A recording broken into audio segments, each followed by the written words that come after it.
Hey, let's try something tonight. Forget the soft green travel brochures and the dreamy nature documentaries. We're not here for a guided tour. We're about to step into one of the most unforgiving, unpredictable places on Earth, the Amazon rainforest. Sure, it's beautiful. Sure, it's teeming with life. But none of that was designed for you. You won't hear warnings. You won't see signposts. And if you think a jungle nap sounds relaxing, you're in for a very short nap. Tonight, we're walking into a place that never stops breathing, crawling, buzzing, dripping, and hunting. You won't get far, but you'll learn a lot right before it all falls apart. If you're enjoying these strange bedtime adventures, a quick like or a subscribe means the world. Drop a comment with where you're listening from and what time it is where you are. Always fun to see how far this sleepy tribe stretches. Now dim the lights, maybe slow the playback to 0.8x, and let the sound of distant thunder and dripping trees carry you deeper. This isn't just a jungle, it's a warning. And tonight it's your bedtime story. The first thing that strikes you isn't the beauty. It's the air. Thick, heavy, and reluctant to enter your lungs. You step into what looks like an emerald cathedral, the sunlight breaking into narrow beams filtered through endless layers of leaf canopies. The jungle glistens. Everything is green. Everything is alive. But you're not breathing. You're choking. Softly. Gradually. Each breath feels like you're pulling steam into your chest. It's not just humid, it's saturated. The air clings to your skin, slides down your throat like syrup, makes your clothes a second skin. Your lungs, used to crispness or even dry heat, begin to rebel. You find yourself breathing faster, shallower, but it doesn't help. Oxygen is here, but it's buried beneath layers of mist, pollen, fungal spores, and invisible microbial life floating in warm currents. The heat wraps around you like wet wool. Your body begins to sweat within minutes, not a gentle sheen but rivulets, soaking every layer you're wearing. The jungle doesn't believe in dry. Your shoes squelch. Your bag strap sticks to your shoulder. Your shirt clings to your spine, making every movement a negotiation. And still you keep walking. The ground beneath you is soft and treacherous. Roots snake like veins through soil black as coffee, slick with decay. Fallen leaves, thick and never dry, emit a constant earthy scent that feels more like a taste in your mouth than a smell. Underneath it all, the musk of mold, the faint rot of fallen fruit, and something you can't name. Something musky. Primal, animal. Insects notice you before anything else. Tiny ones, nearly invisible, buzz around your face, landing in your eyelashes, exploring the corners of your mouth. You bat them away. They come back. Others find your neck, your wrists, your back, biting, probing, testing.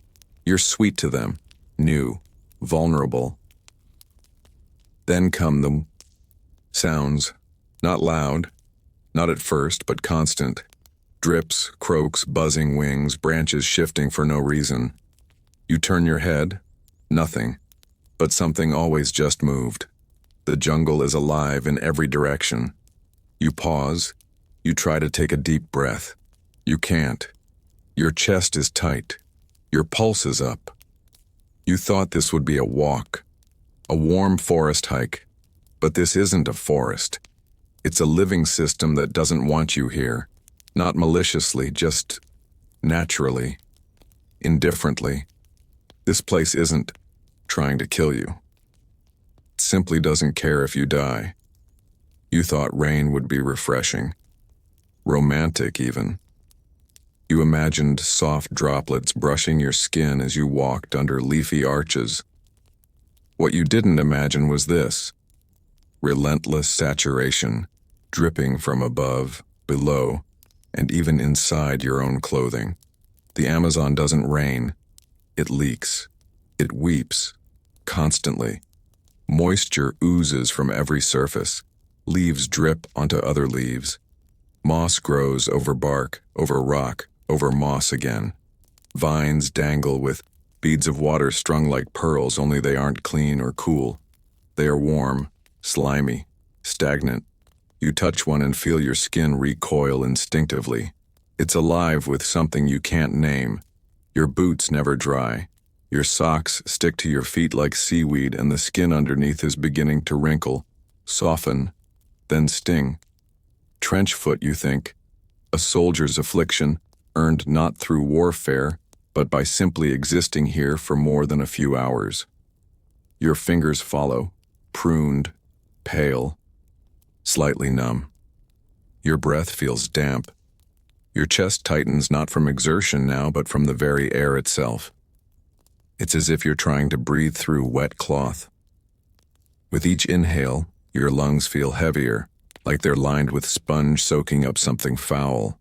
The humidity isn't just uncomfortable, it's invasive. It's inside you. And then, the rot. Everything is decaying.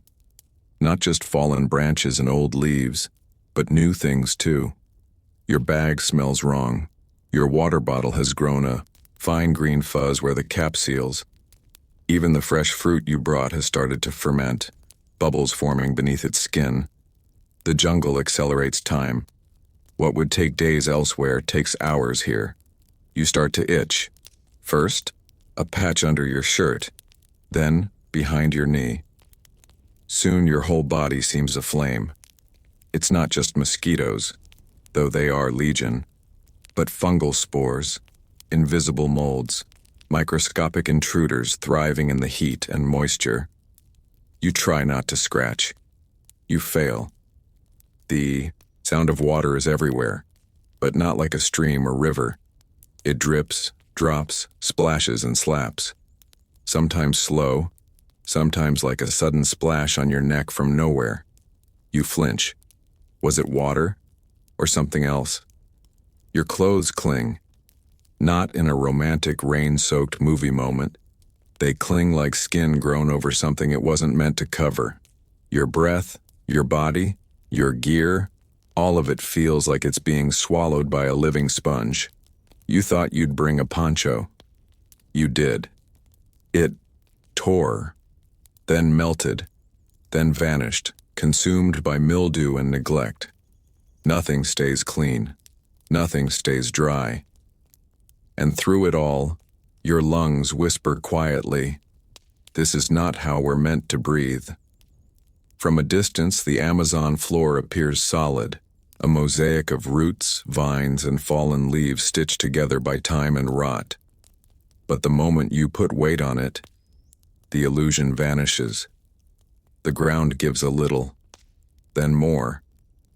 It's not a trail. It's a sponge.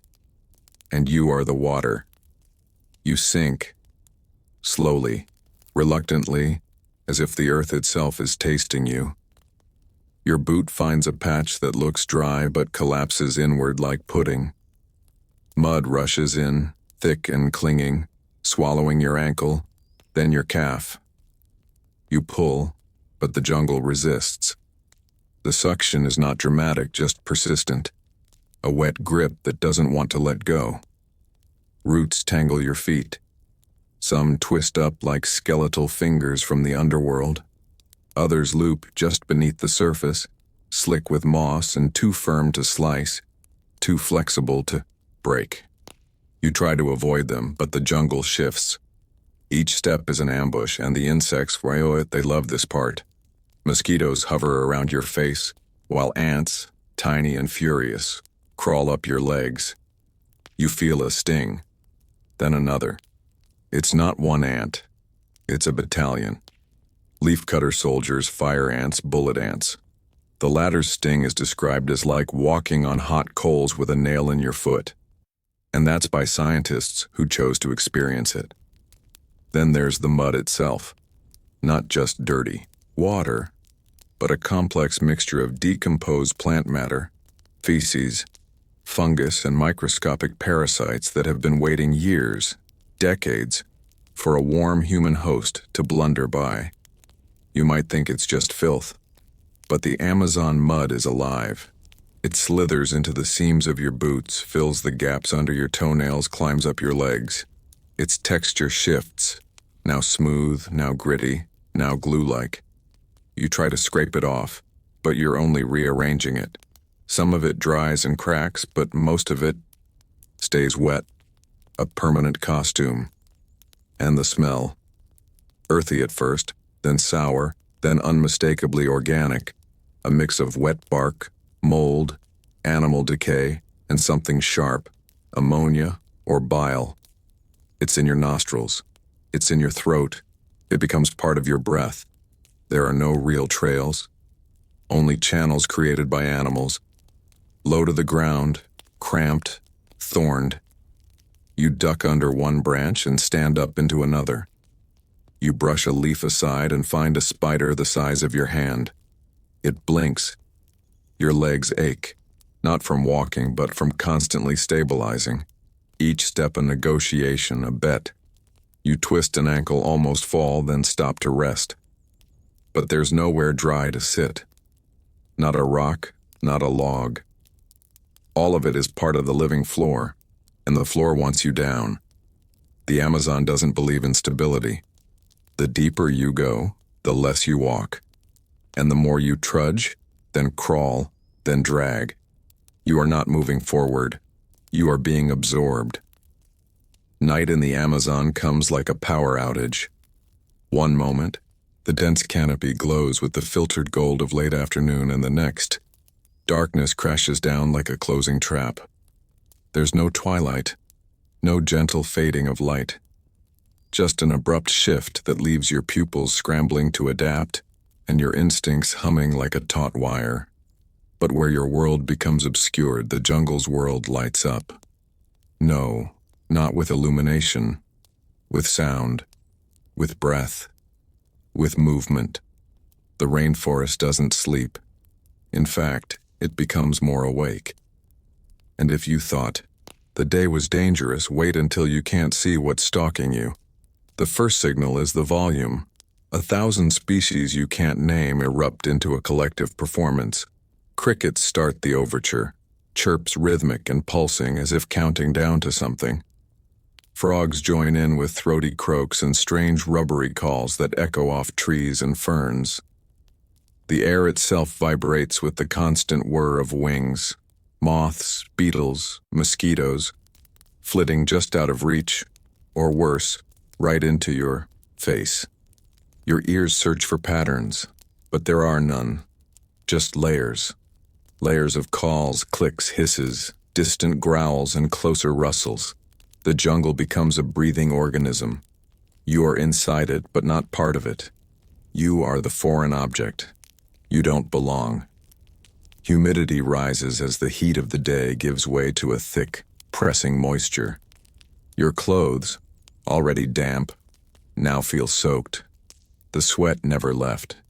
It simply merged with the air. Every breath tastes of wet bark and decay. Your nostrils sting from the rot of decomposing leaves. Every exhale feels heavier, like breathing through a soaked rag. You wipe your forehead, only to smear something. Mud? Insect? You're not sure.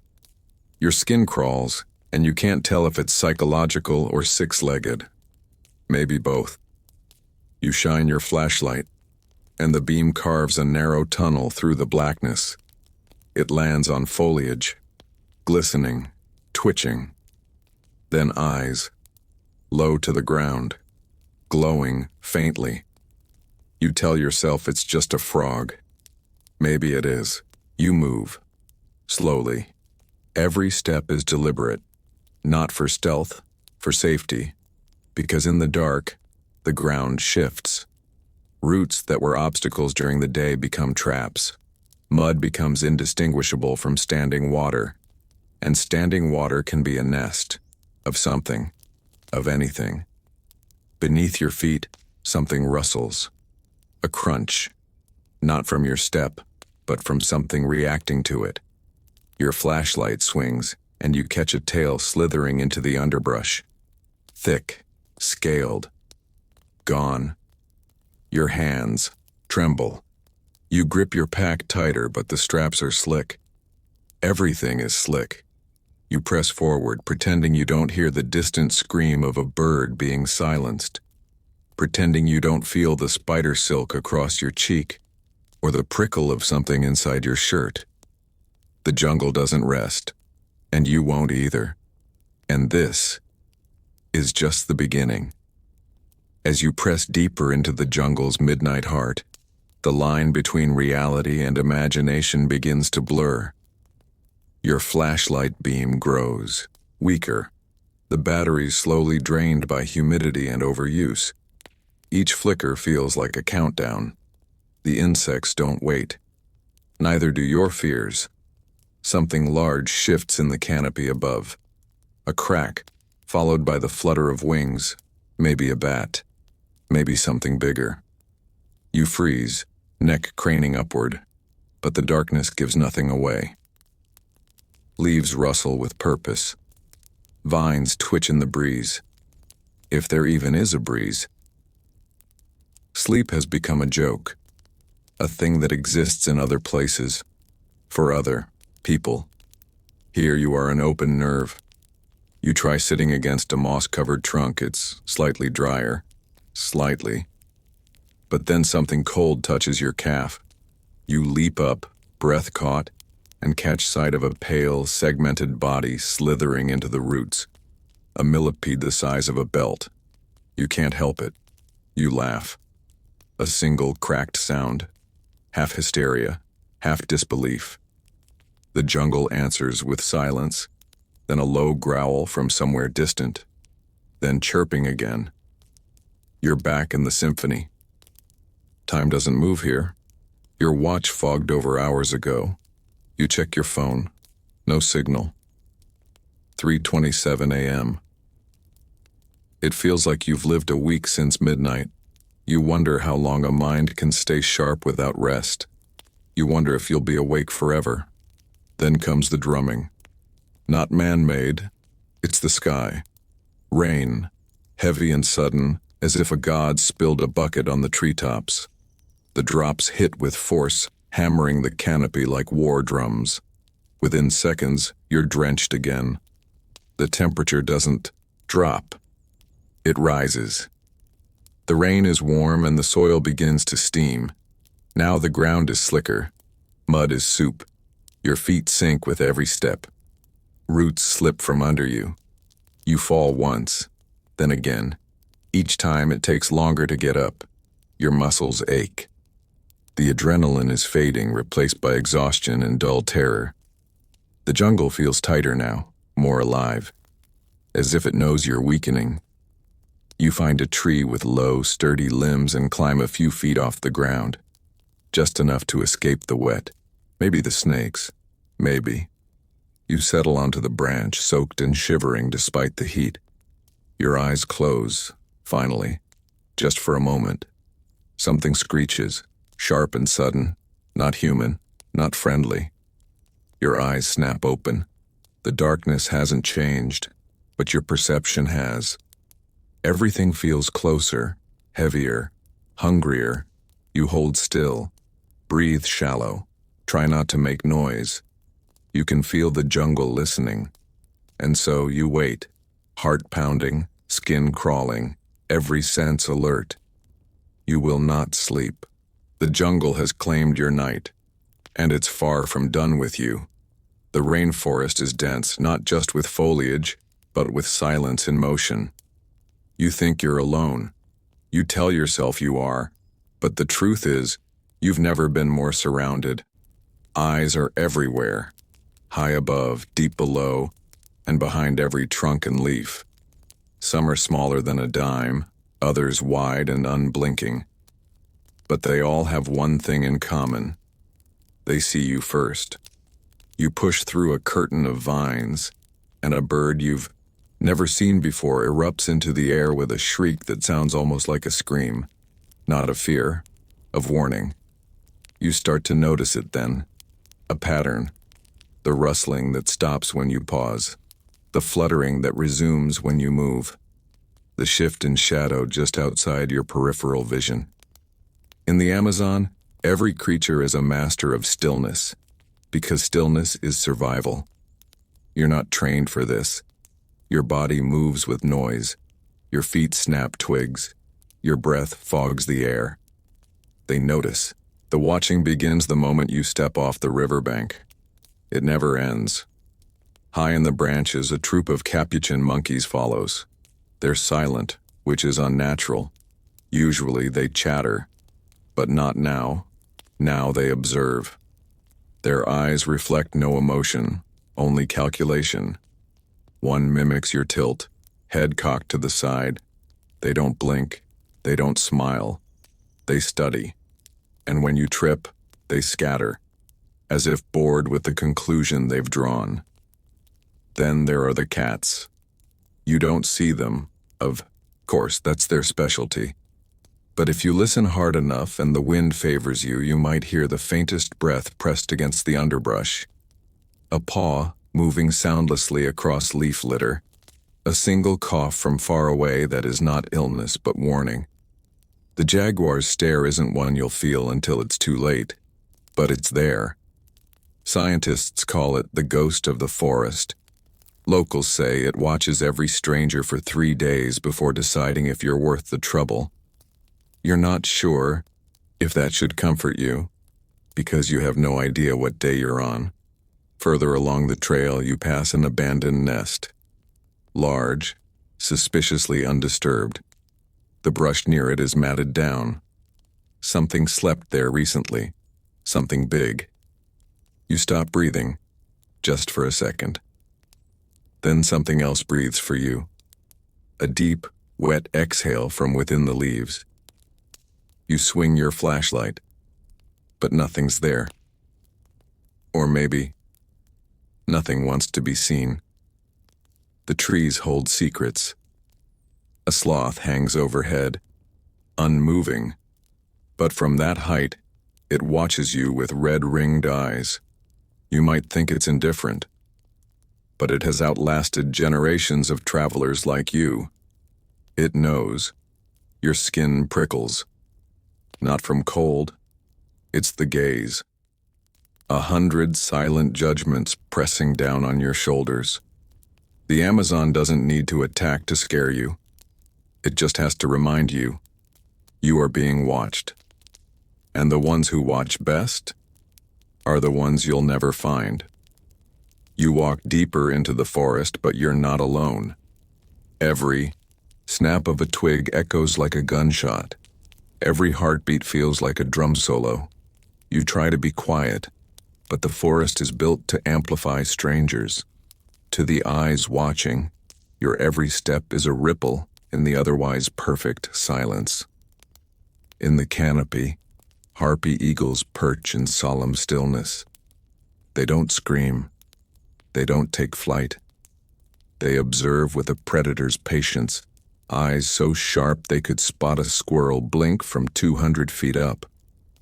You're no squirrel, but you are vulnerable, and they can tell. Behind the moss-covered roots, agoutis, rabbit-sized rodents, freeze mid-munch, tracking your movement. Their nervous glances aren't because of you, but because of what follows you. Their instincts whisper danger, and you are the warning they're responding to. Further along the trail, you enter what looks like an empty clearing. But it's not. Dozens of frogs remain motionless, disguised as leaves, bark, even moss. Their eyes shimmer with moisture, silent, unblinking marbles. You swear. One turns to follow your step, though it hasn't moved. You glance upward again. Howler monkeys rest in the crooks of branches like loose bundles of fur, but their eyes are open. They don't howl yet, not until they feel threatened. And somehow you sense they're deciding. To your left, a flash of yellow. It vanishes. You follow it instinctively, but nothing's there. You backtrack and something shifts on the ground.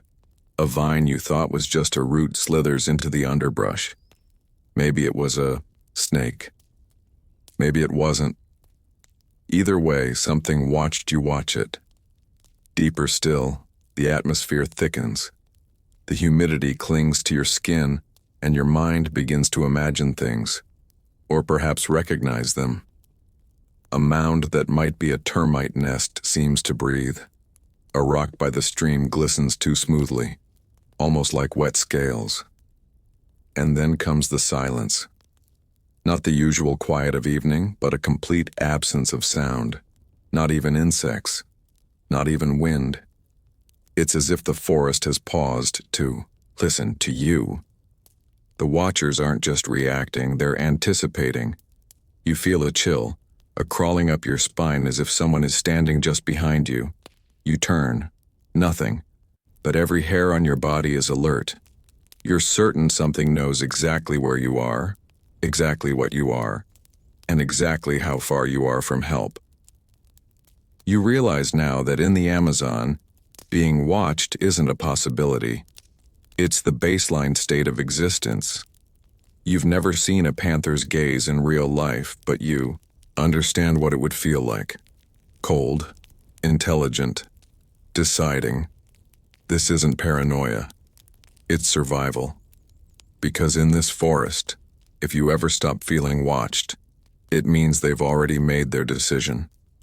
And by then, it's too late.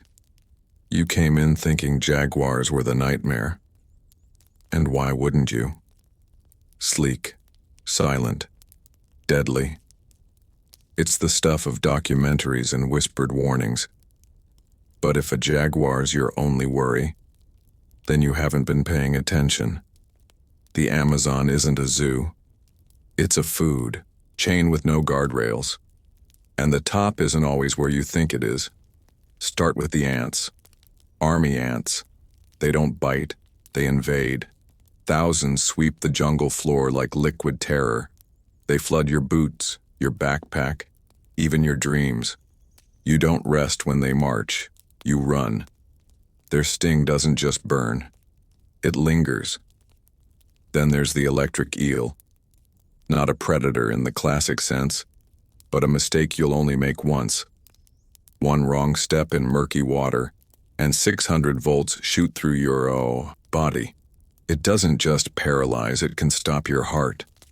Imagine being electrocuted by a fish you didn't see coming. The bullet ant lives up to its name. Its sting is said to be the most painful in the insect world, a 24-hour fever dream of agony. Locals call it the sigh bullet because it feels like getting shot. One ant, one sting, and you won't be using that limb anytime soon. Still not convinced? Meet the candiru, a tiny catfish with a cruel sense of curiosity. It's drawn to urine and swims. Upstream. Yes, there. Yes, inside. No, you don't want to know how it's removed. The poison dart frog? It doesn't need to bite. Its skin alone can kill 10 men. Hunters use its venom on arrows. You just touched a leaf it sat on. That tingling? It's your final warning. And the spiders. Oh, the spiders. The Brazilian wandering spider isn't the size of your hand. It's the size of your fear. Aggressive, unpredictable. One bite and your muscles seize, your body locks, and if you're lucky, you make it to sunrise. Even the plants fight dirty. The spiny palms will slice your skin open with needles fine as silk. The sap of the manchineel tree can blind you. The leaves of others will leave welts for days. Everything is beautiful. Everything is armed. So yes, jaguars are dangerous, but at least they're honest about it. They stalk, they hunt, they end things quickly. But the Amazon's real threats? They creep. They sting. They wait. And worst of all, but you won't even see them coming. In this place, it's not the hunter that gets you. It's the hidden. And the most terrifying thing of all, it's already on you. The Amazon River doesn't flow. It waits. It lures. It swells and retreats like a living thing. At over 4,000 miles long, it isn't just a waterway. It's the pulsing artery of a forest that wants you closer. Closer to its banks. Closer to its edge. And then, just a little bit further, you think you can swim. You've handled pools, lakes, maybe even a current or two.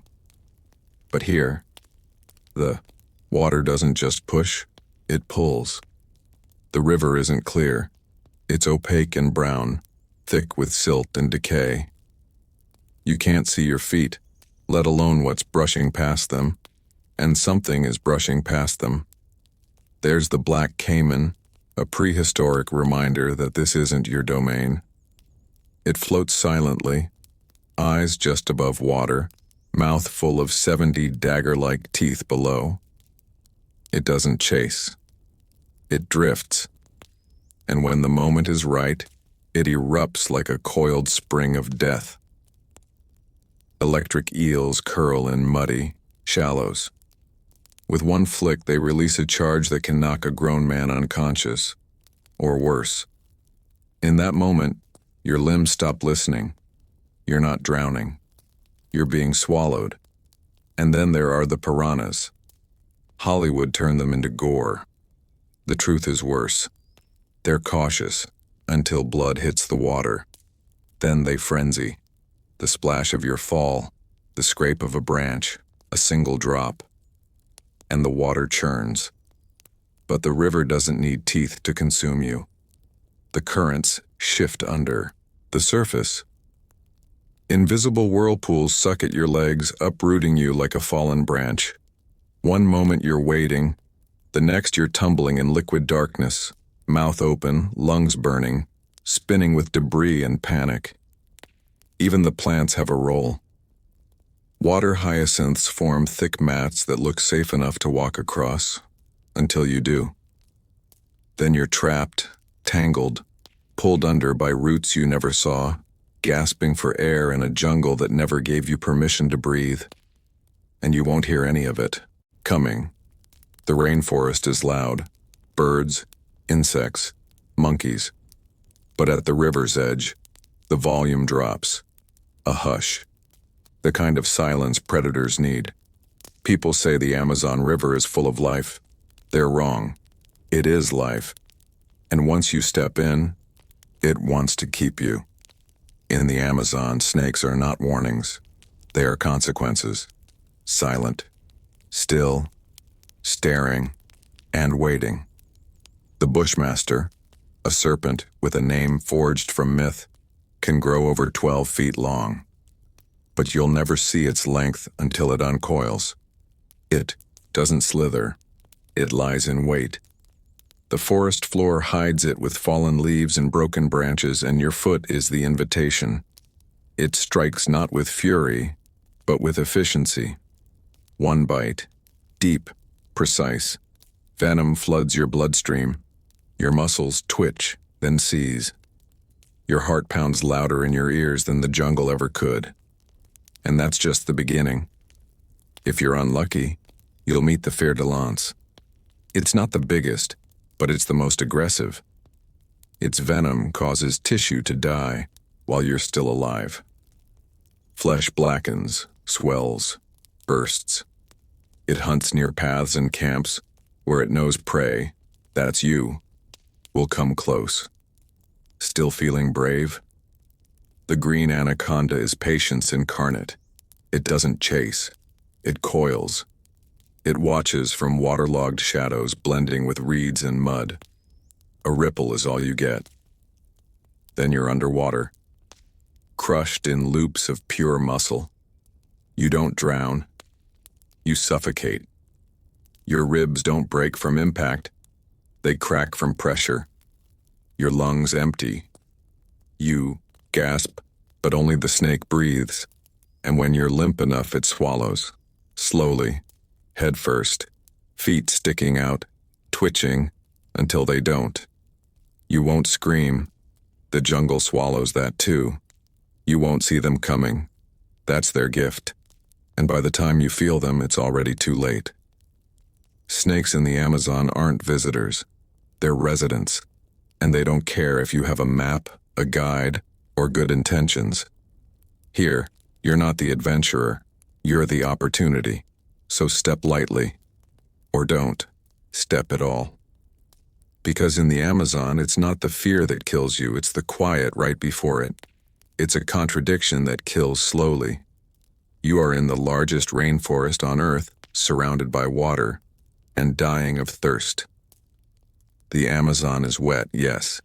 Rain pours from the sky. Rivers and streams twist in every direction. The very air feels saturated. But none of it, none, is safe to drink. Rainwater gathers microbes from leaves, animal waste, and the decay of everything that falls from above. The rivers are filled with parasites, bacteria, and pollutants leached from centuries of runoff. Even the clearest-looking stream carries invisible dangers. Try to boil it.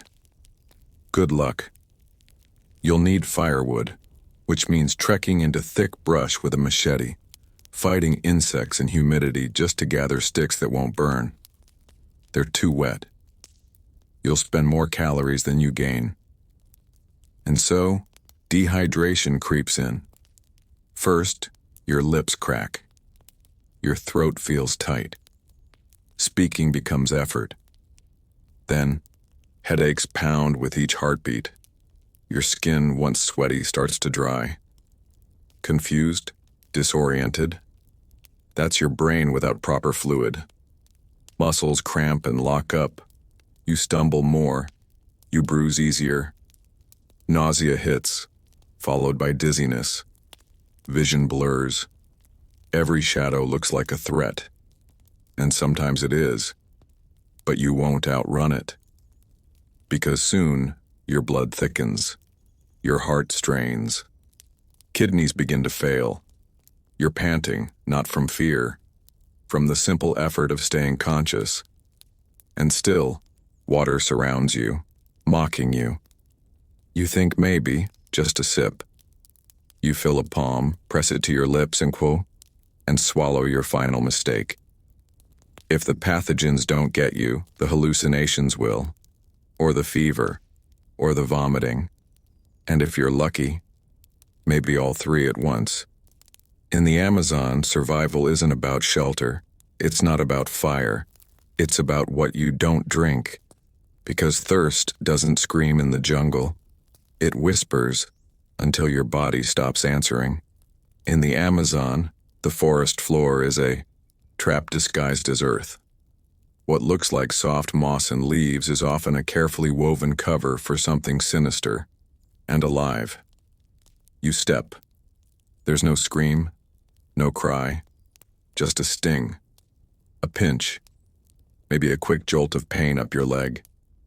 You brush it off, thinking it's a thorn, a scratch, a misstep. But beneath the skin, something now moves. Parasitic worms, like the human botfly, wait for the exact moment to begin their journey. Its larva, often laid on your skin by an innocent-looking mosquito, burrows inside unnoticed. Days later, the pain begins. A pulsing under the skin, a twitch, a movement, a life. You try to ignore it, but the sensation intensifies. It chews tiny tunnels through muscle. It grows, breathes, feeds, and when it's ready, it bursts out. Through your skin, bloodless, grinning, victorious. Other invaders don't wait so long. The candiru, a nightmarish fish, is drawn to urine. If you relieve yourself in the river, it may swim upstream, uninvited, into your body. Barbed, unremovable. Surgery is your only hope, and it rarely finds you in time. Then there's the hookworm. Its larvae live in the soil, invisible to the naked eye. Step barefoot and they latch on, burrowing in seconds. They don't stop at skin. They travel through your bloodstream to your lungs where you cough them up and swallow. Now they're home, deep in your intestines, feeding, You'll lose weight, energy, blood, slowly, relentlessly. You'll feel them move, but never see them. And some things, you never feel at all. Amoebas, microbes, flesh-eating bacteria. They enter through the tiniest wound or just water droplets and transform your body into a decaying shell. You might survive the jaguar, you might dodge the snake, but you cannot fight what you can't see. In the Amazon, the smallest creatures are often the most lethal, and they don't chase you. They wait for you to come to them. And step by step, you always do. It's everywhere. It falls from the sky. It runs through the ground. It drips from leaves and collects in giant natural basins. Water is the lifeblood of the Amazon, but not yours. You think it's safe. It looks clean, cool, inviting, and your throat is burning. Your tongue is thick and dry, lips cracked like sun-baked earth. So you do what instinct demands. You drink. And that's where it all goes wrong. That seemingly harmless sip is a cocktail of biological horrors. There's Giardia lamblia, a protozoan parasite that triggers severe cramps, explosive diarrhea, and relentless nausea. There's E. coli, quietly eroding your gut from the inside out. There's Cryptosporidium, which can live inside you for weeks, even months, leaving your body weaker with every passing day. And then come the symptoms: fever, dehydration, ironically, vomiting, and an overwhelming sense of fatigue. Every step becomes harder, every breath feels heavier, and you haven't even found shelter yet. But the jungle doesn't stop because you're sick. It pushes on, relentless. You still need to gather firewood, still need to watch your back, still need to dodge snakes, spiders, leeches. Only now your stomach is twisting, your strength is failing, and your mind is cloudy with fever. The worst part? There's no quick fix, no antibiotics growing in vines, no fresh spring to wash it away. The only cure is time, and that's the one resource you don't have. Your body starts to shut down. Your heartbeat slows. The fire behind your eyes dims. Delirium sets in. You hear things that aren't there. You see movement in shadows that were always still. You're not dying from predators. You're not dying from poison. You're dying because you trusted the one thing that felt safe. In the Amazon, trust is a luxury, and water, the ultimate betrayal. You don't need a predator to end you here, just a mouthful, just one sip too many.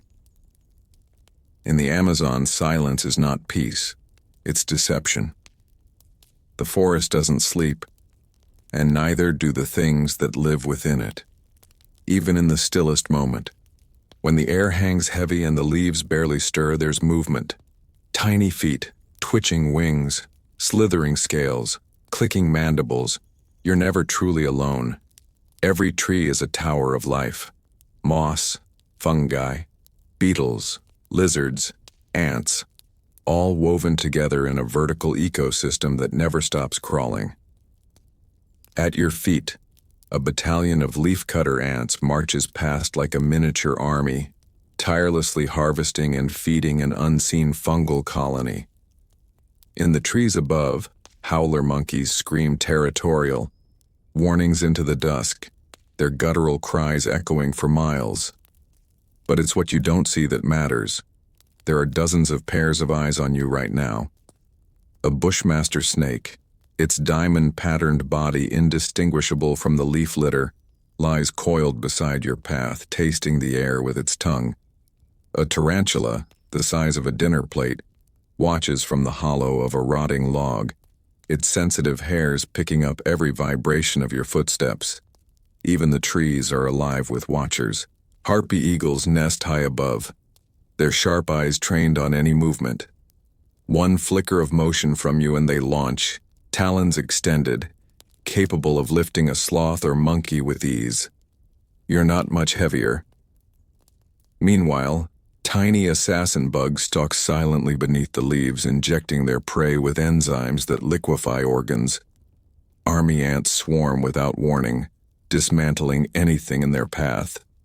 Not even snakes are spared when the tide of mandibles comes.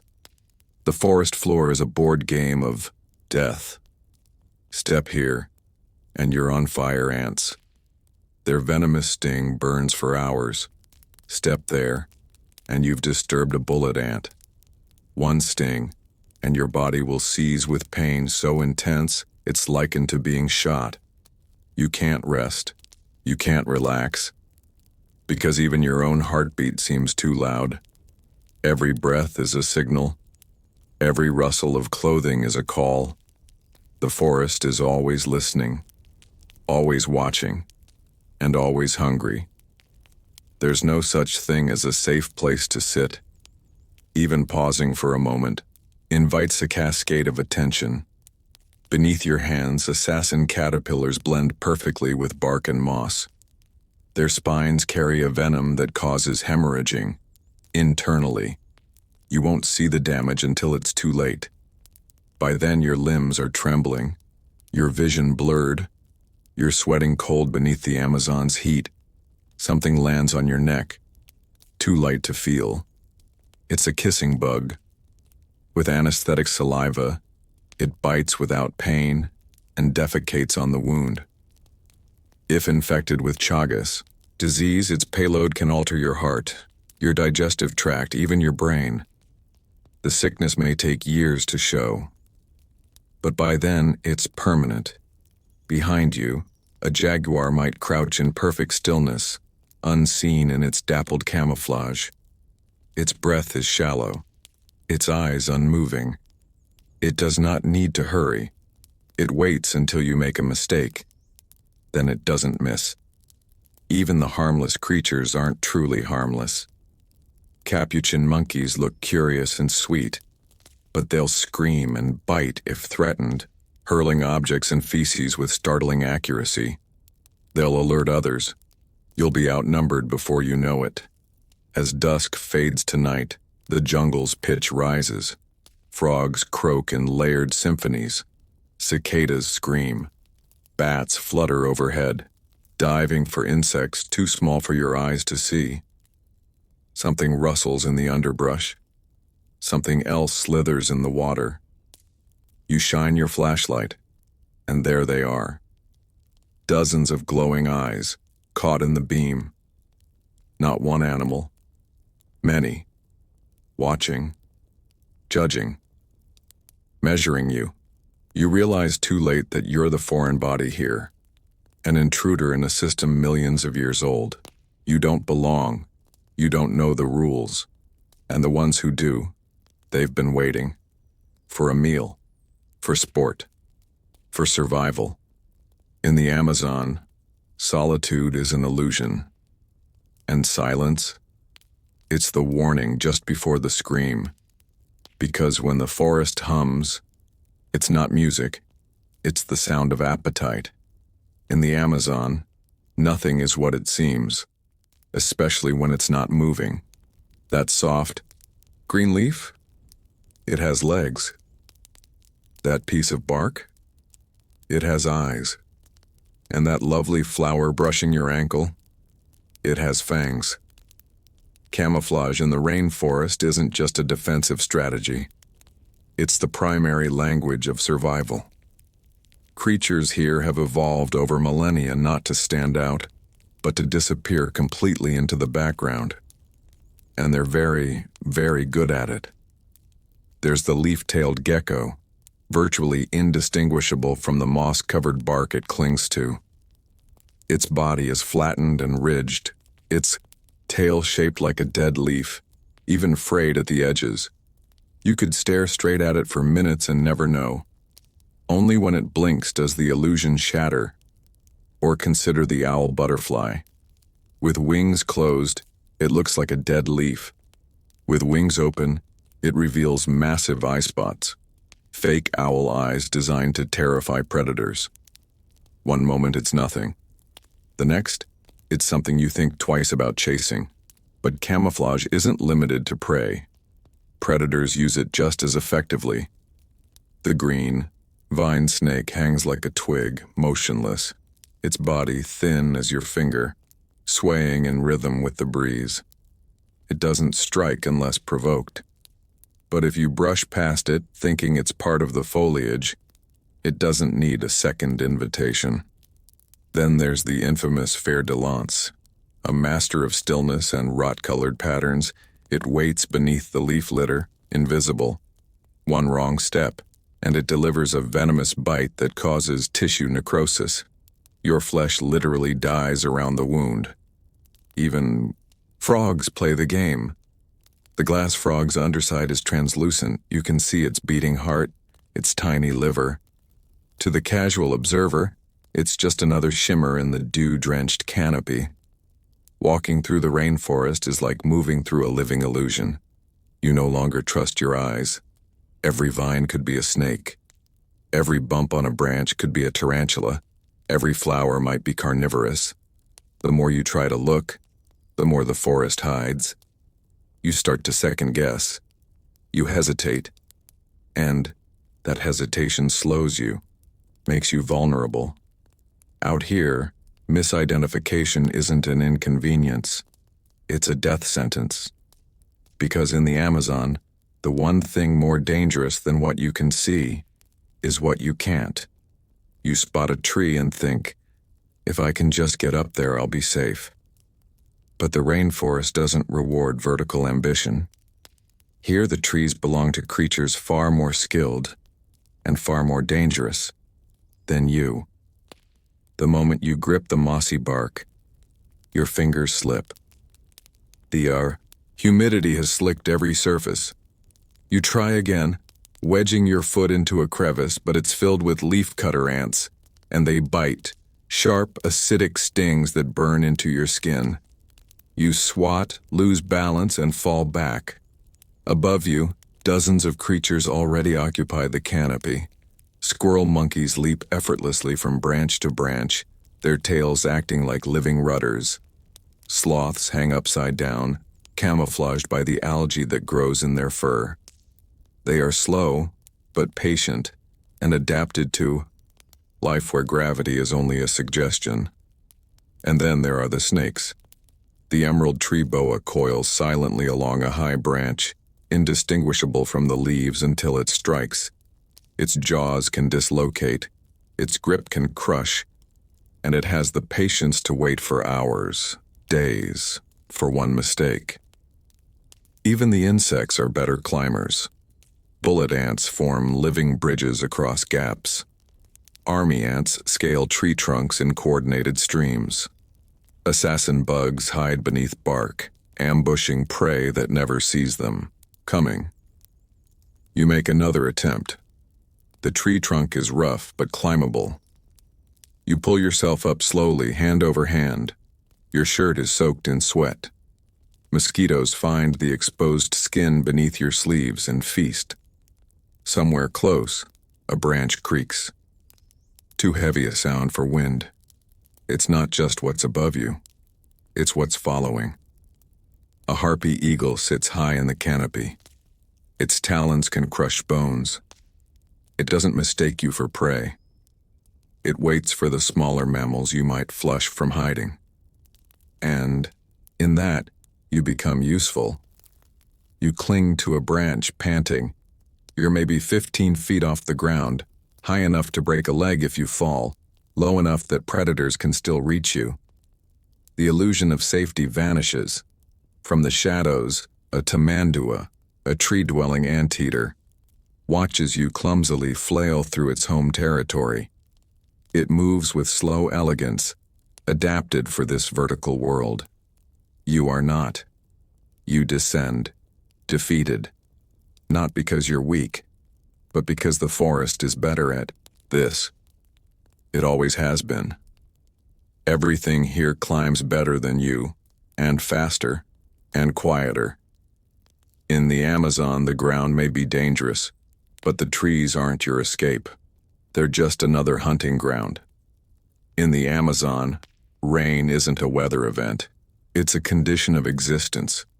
It doesn't arrive with warning or leave with ceremony. It just continues. Sometimes soft, like mist exhaled from the leaves. Sometimes a deafening downpour that hammers the canopy like a million tiny drums. You expect relief when it rains, but in the rainforest it brings no mercy. Instead, it thickens the air, saturates the soil, and coats every surface in a film of decay. Your clothes cling to you, soaked not just in water, but in the sour scent of mold and your own sweat. Boots fill with muddy water.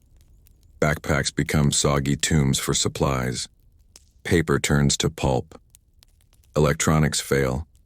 Tents collapse under the relentless weight of droplets that never stop falling. And when it's not raining, everything is still wet, from the morning fog to the dripping canopy above. You try to build a fire. The matches won't light. The wood is spongy, rotten to the core. Even your food tastes damp. But the worst isn't what the rain touches. It's what it breeds. Mildew blooms across every fabric. Fungus sprouts from shoes, clothing, even the outer layers of your skin. Your feet begin to wrinkle and blister. Trench foot sets in. The constant damp peels skin from your toes. You don't walk anymore. You limp. Mosquitoes thrive in the rain. Stagnant pools form in every footprint, every fold of tarp, every hollowed leaf. Within hours, they're nurseries for larvae. Within days, you're surrounded by clouds of insects, vectors of dengue, malaria, Zika, and yellow fever.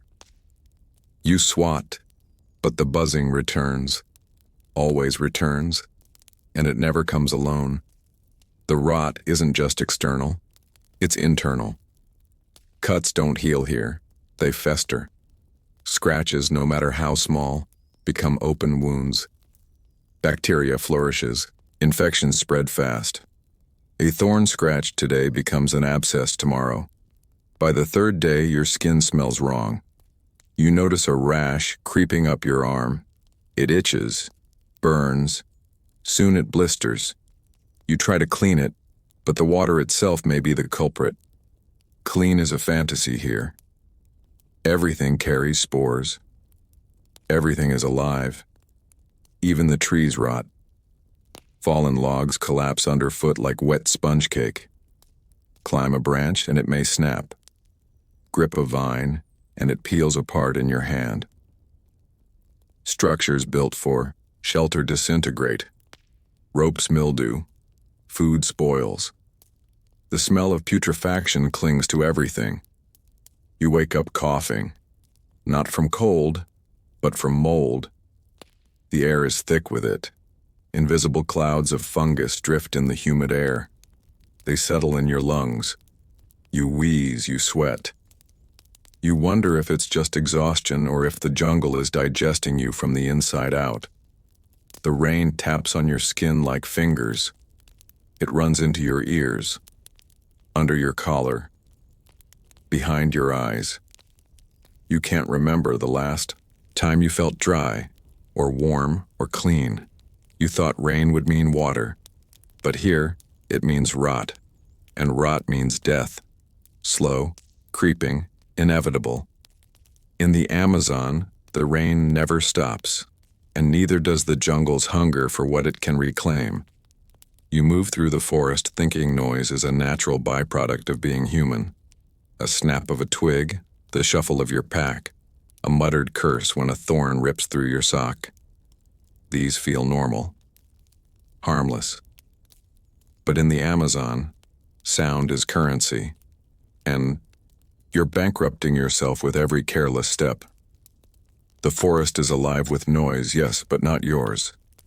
The high-pitched whir of cicadas, the low rumbling croak of distant frogs, leaves that rustle without wind, the warning clucks of monkeys, the whispering wings of bats. Each has purpose, each is precise. Your sounds are foreign, uncalibrated, Every footstep broadcasts your presence. Every breath betrays your position. You're not just heard, you're located. Predators use silence as a weapon. Jaguars prowl without a whisper, their padded paws slipping over debris without stirring it. Snakes feel your vibrations before you ever see them. Harpy eagles hear the panicked breath of a monkey half a mile away. And you? You gasp. You trip. You groan. You try to whisper, but even that seems amplified in this green cathedral. Words bounce off trunks, ripple through vines, startle flocks. The jungle reacts to your voice like a body to a virus. Defensive. Alert. But it's not just the volume. It's your softness, your fragility. The forest is made of ironwood and sinew, of resin and armor. The bugs have exoskeletons. The vines tear skin. Even the leaves cut.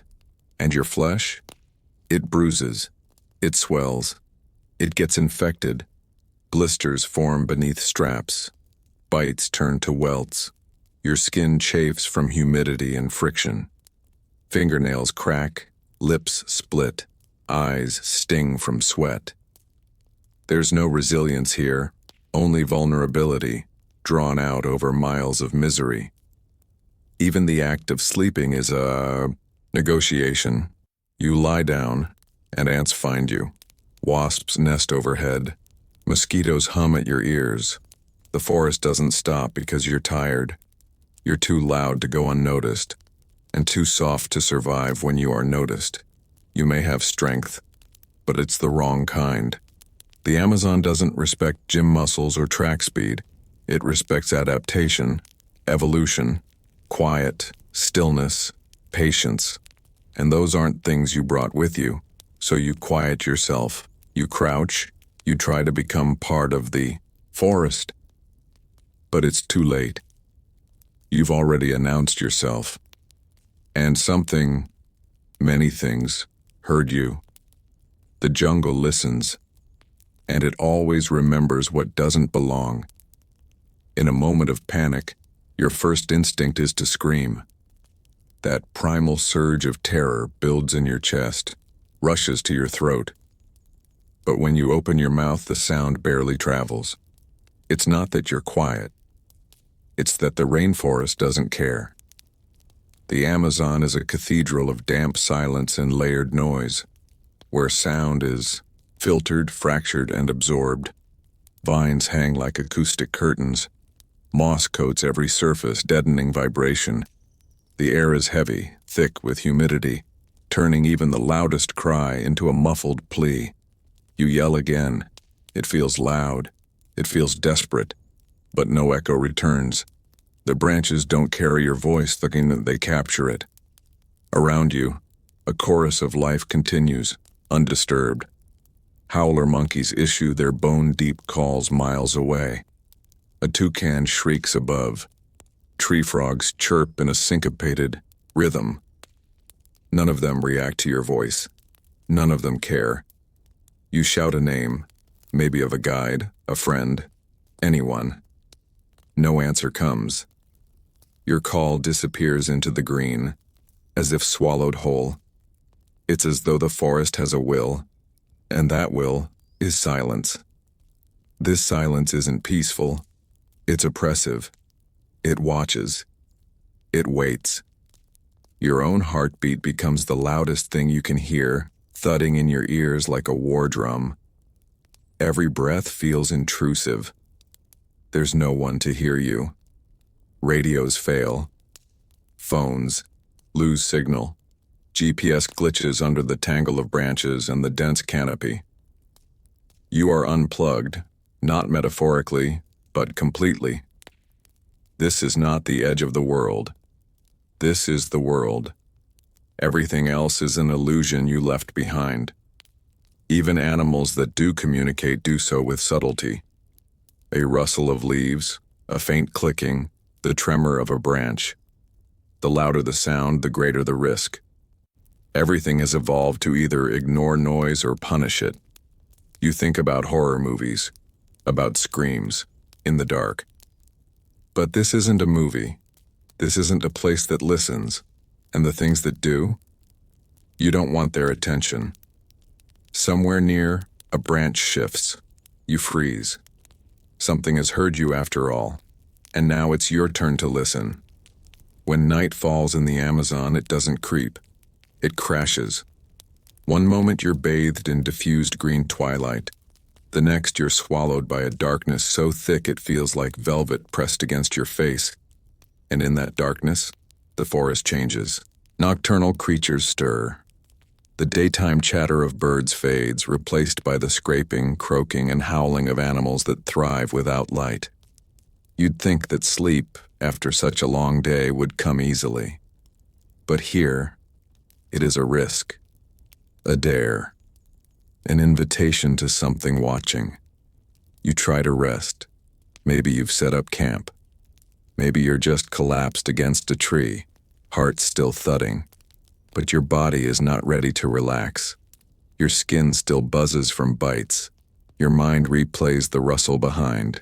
You and your ears, they catch everything. There's a chirping, it sounds rhythmic. You try to identify it. Frog? Insect? Something mimicking both? Then it stops. Not fades. Stops. And silence in the Amazon is never natural. You lie down anyway. The ground is damp. Roots push into your spine. Ants wander across your arms. Your breath fogs in the humid air. Your eyes flutter. But just as sleep begins to claim you, something screeches in the distance. You snap awake, adrenaline burning away, the exhaustion. Sleep, when it finally comes, is shallow, fitful. You drift in and out, dreaming of branches snapping, of eyes in the dark, of the distant splash of something large entering water. Even in sleep, your body is alert, tense, braced. And in that moment, that flicker of true unconsciousness, you are most vulnerable. The rainforest knows this. The ants swarm more freely. Bats pass overhead, echolocating the rise and fall of your chest. A jaguar may pass within meters, silent as a mist. Snakes, cold and calculating, may slither through your camp seeking warmth. You think you're hidden. You think sleep makes you disappear. But your scent hangs in the air. Your warmth radiates. You are the only thing here not adapted to this world. Sleep is essential. But here it's also dangerous. You may survive the day, but night in the Amazon, is when the real challenge begins. You trusted your map. It was detailed, satellite enhanced, printed in high resolution and labeled, with markers, streams, trails, elevation contours. It looked so official, so reliable. You folded it with confidence, tucked it into your pack and believed it would guide you. But now you're standing on a patch of moss where a trail was supposed to be. You're knee-deep in vines where there should be a clearing. And that river?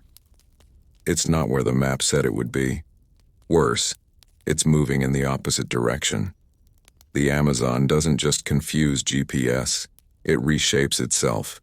Trees fall, banks erode, floods carve new paths. The jungle breathes and shifts like a living organism, indifferent to human documentation. What was true a month ago is outdated now. The undergrowth swallows paths in hours.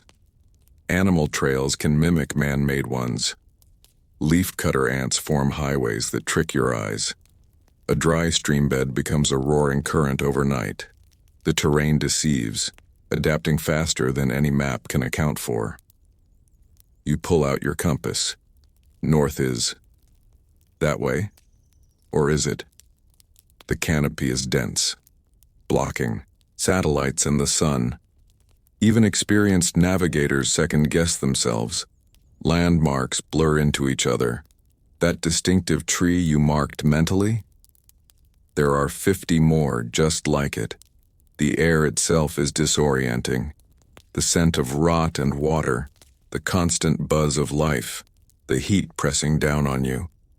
It dulls your instincts. Your internal compass spins. Every turn feels familiar. Every step feels like a loop. You realize the danger isn't just being lost. It's thinking you're not. Following a faulty sense of direction deeper and deeper into uncertainty. A false confidence that leads you further from safety. You call out again, as if someone will answer. But no one does. The jungle has no sympathy for human error. It doesn't care about your landmarks, your coordinates, or the blinking blue dot on your screen. The map lied. But the forest didn't. It never promised you the truth. Surviving daylight in the Amazon is an exhausting triumph. The heat, the humidity, the predators, the sinking terrain, they all push you to your limits. So when the sky begins to dim and shadows stretch longer between the trees, there's a flicker of relief. You tell yourself, I made it. But that sense of accomplishment is short-lived, because as the sun disappears, so does the illusion of safety. The jungle at night is not simply a darker version of the day, it is transformed. Every rule changes, every comfort vanishes. The things you could see during the day, snakes coiled near roots, insects dancing in columns of light, jaguar prints in the mud, become invisible. And what's invisible in the jungle isn't gone, it's closer.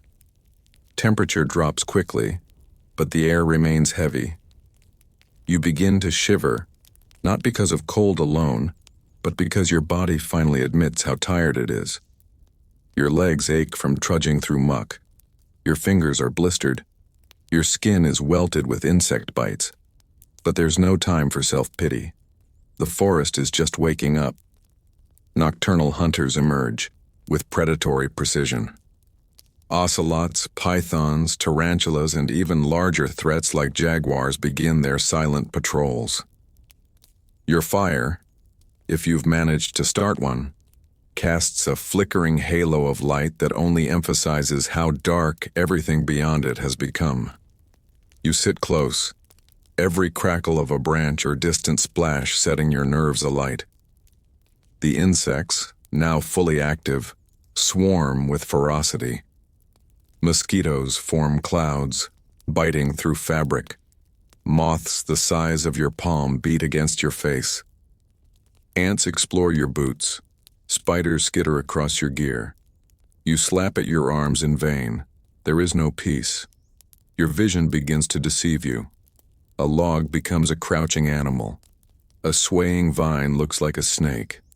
The darkness toys with your mind. Every sound feels amplified. A frog's croak is a jaguar's cough. A rustle of leaves becomes a stealthy stalker. And still, the forest doesn't sleep. It pulses with energy. Cicadas trill. Owls shriek. Monkeys call out in warning. Some noises you can't place at all. Dry rasps, chirps that echo unnaturally, low grunts from unseen throats. You try to ration your food, to calm your breath, to stay alert. But your senses betray you. You nod off. Just seconds. Then jerk awake to silence. Or was that silence? Was something watching? Moving? You're never sure. There are no fences, no walls, no door to shut behind you. You are exposed in a living world that doesn't care about your need for rest. You are warm blood and soft skin in a place where survival favors stealth, armor, venom, and silence. The jungle at night is not a place you pass through. It is something that passes through you, probing, watching, testing your weaknesses. And the greatest threat is not what you know is out there. It's what you don't. You made it through the day. But the night? The night has only begun.